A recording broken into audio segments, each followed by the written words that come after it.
ஆண்டவராகிய இயேசு கிறிஸ்துவின் பரிசுத்த நாமத்திற்கு மகிமை உண்டாவதாக. உங்கள் சிந்தனைக்கு எதை குறித்து மேன்மை பாராட்டுகிறாய்?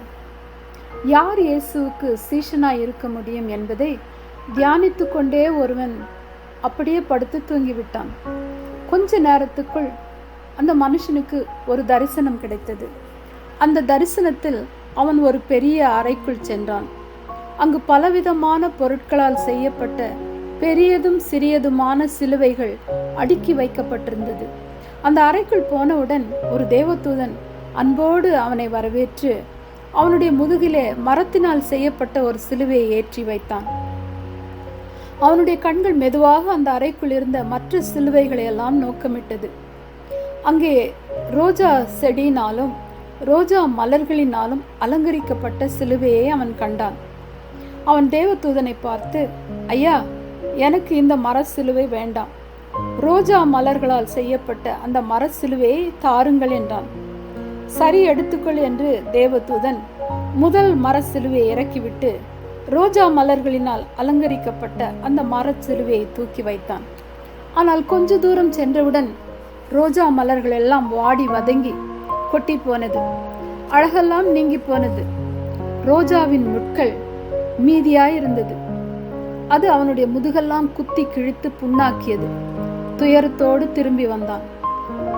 ஐயா, அழகு என்று ஆசைப்பட்டு முதுகெல்லாம் ரத்தம் வழிகிற நிலைமைக்கு வந்தேன். இது எனக்கு வேண்டாம், இந்த சிலுவை எனக்கு வேண்டாம்.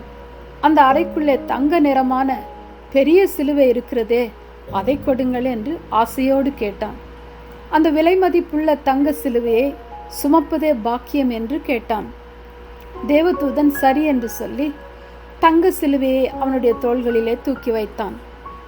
தங்க சிலுவையின் சுமையோ தாங்க முடியாததாய் இருந்தது. கொஞ்ச தூரம் நடப்பதற்குள் பாரம் அழுத்த ஆழமான சகதிக்குள் கால் புதைந்தது.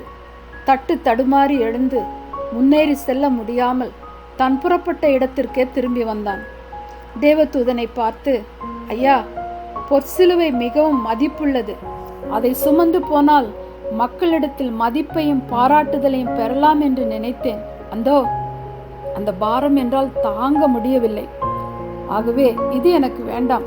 தயவு செய்து முதலில் கொடுத்த அந்த பழைய மர சிலுவையே எனக்கு கொடுங்கள் என்று கேட்டான். அதற்கு தேவதூதன் சந்தோஷமாக மறுபடியும் அந்த பழைய மர சிலுவையை கொடுத்தான். கண் விழித்தான்.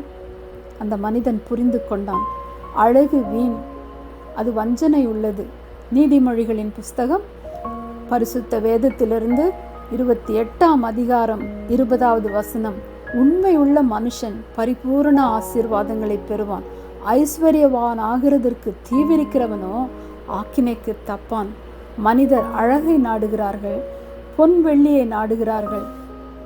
பரிசுத்த வேதத்திலே கலாத்தியருக்கு எழுதின நிருபம் 6ஆம் அதிகாரம் 14ஆம் வசனம் சொல்லுகிறது, நானோ நம்முடைய கர்த்தராகிய இயேசு கிறிஸ்துவின் சிலுவையை குறித்தே அல்லாமல் வேறொன்றையும் குறித்து மேன்மை பாராட்டாதிருப்பேனாக.